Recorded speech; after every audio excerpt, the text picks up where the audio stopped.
سلام دوستای عزیزم، امیدوارم که حالتون عالی باشه. اگه میخواین یاد بگیرین چطوری توی فروشگاه به زبان انگلیسی لباس بخرین و مکالمه انگلیسی مربوط به اونو بلد باشید و حتی جملاتی که ممکنه هنگام خریدن لباس به اونو نیاز داشته باشید رو بدونید، حتما تا آخر ویدیو همراه من باشین.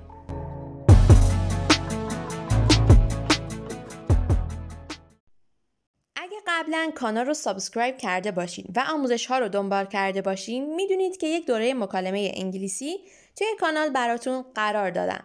اگر هم اولین باری که با کانال آشنا میشید، حتما کانال رو سابسکرایب کنید و زنگوله کنارش رو هم بزنید که آموزش های کاربردی زبان انگلیسی کانال رو از دست ندید.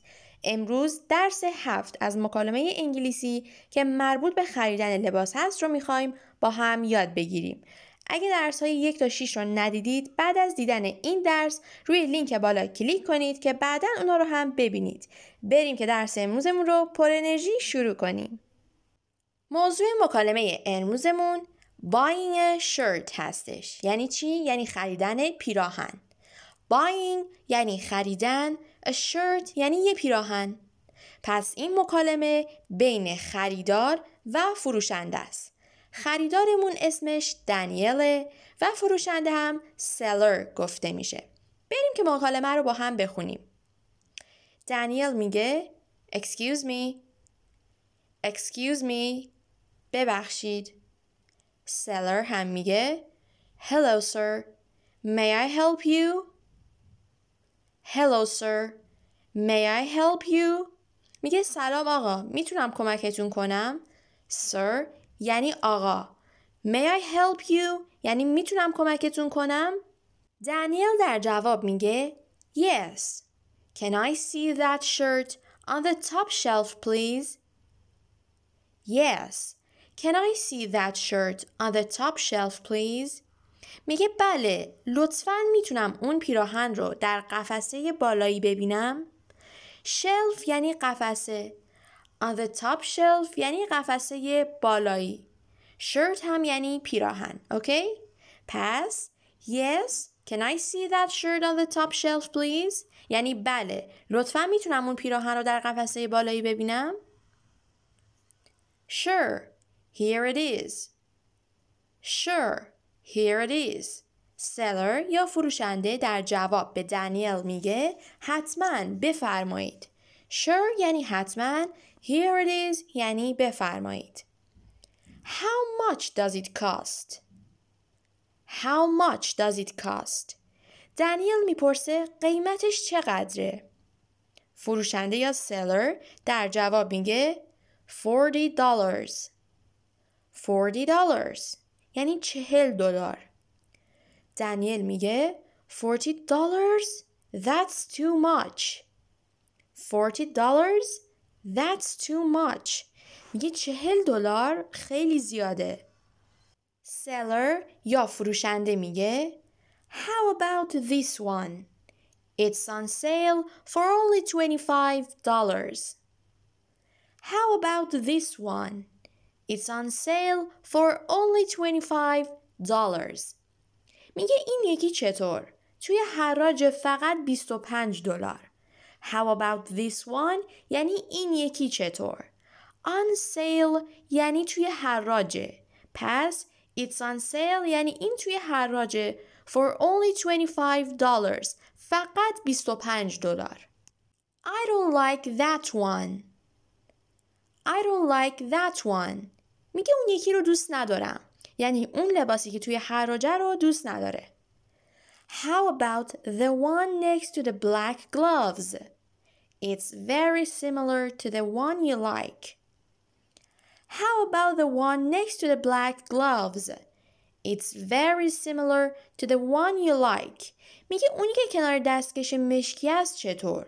Black gloves یعنی دستکش مشکی. Gloves یعنی دستکش. It's very similar یعنی خیلی شبیه to the one you like. اونی هستش که دوست داری. دنیل در جواب میگه That's nice. How much is it? That's nice. How much is it? میگه خوبه. That's nice یعنی خوبه. How much is it یعنی قیمتش چقدره؟ $30. $30 یعنی $30.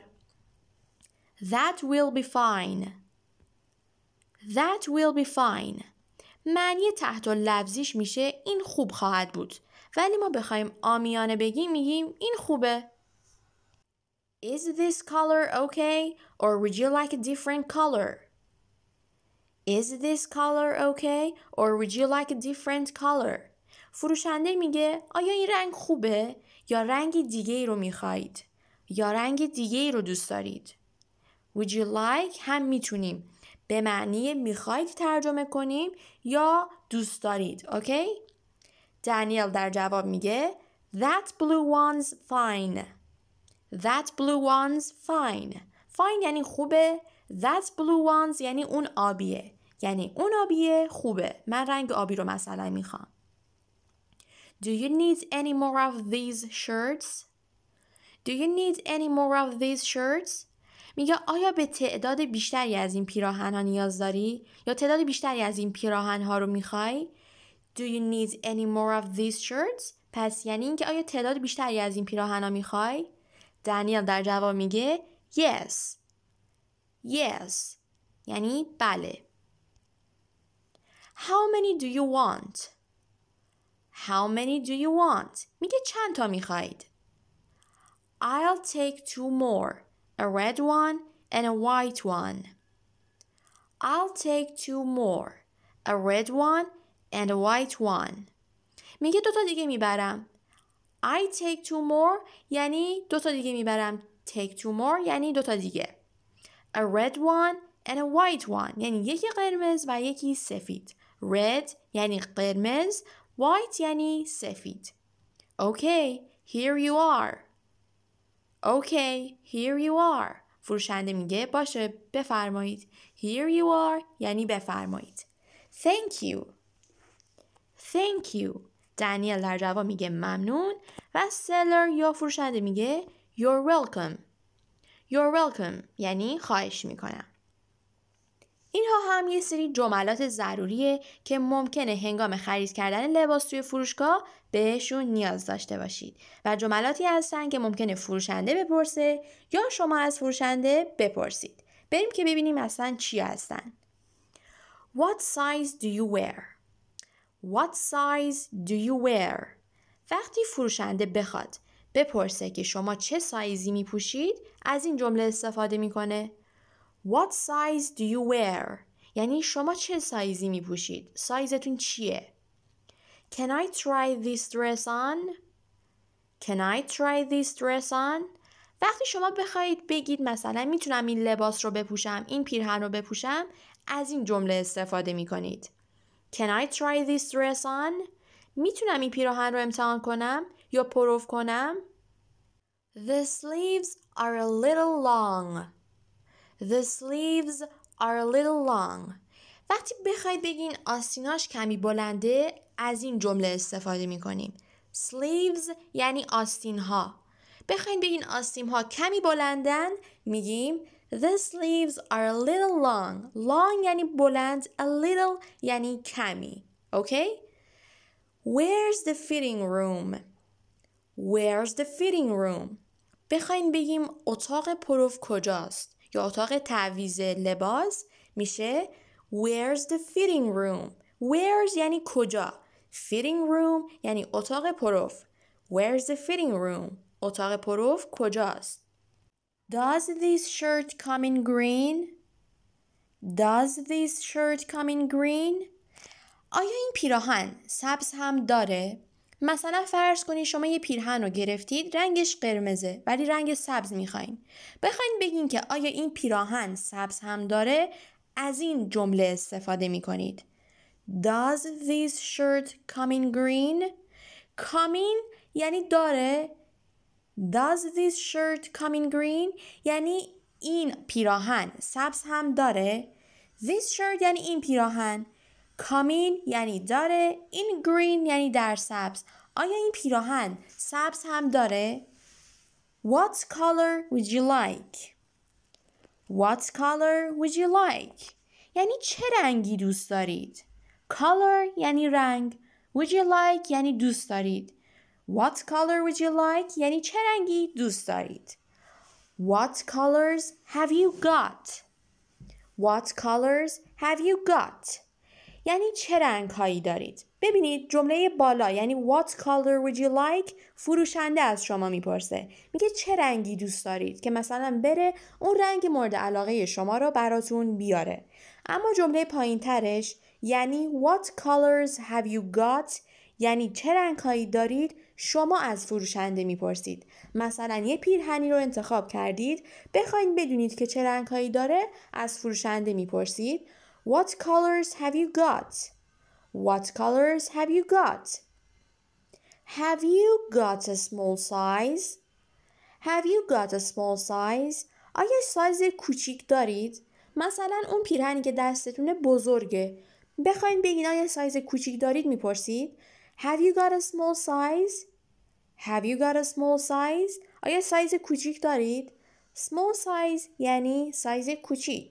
Have you got یعنی دارید. Have you got a bigger size? Have you got a bigger size? آیا سایز بزرگتری دارید؟ مثلا فرض کنید لباسی که دستتونه کوچیکه. میخواین بپرسید آیا سایز بزرگتری داره میگید Have you got a bigger size? Have you got a bigger size? آیا سایز بزرگتری هم دارید؟ Bigger size یعنی سایز بزرگتر. Have you got یعنی آیا دارید؟ اوکی؟ اینم از درس کاربردی امروز. شما با دیدن این آموزش دیگه توی خرید لباس توی فروشگاه هیچ مشکلی ندارید. فقط یادتون باشه که با یک بار دیدن ویدیو درس رو کاملا یاد نمیگیرید بچه‌ها. حتما باید ویدیو رو چند بار ببینید و نکته برداری کنید و تمرین و استمرار داشته باشید. اگه ویدیو رو دوست داشتید حتما لایکش کنید و اگه این نوع از آموزش ها رو دوست دارید توی کامنت ها برام بنویسید. ویدیو رو برای دوستانتون هم بفرستید و مثل همیشه منتظر نظرات قشنگتون هستم. تا آموزش بعدی خدافظ.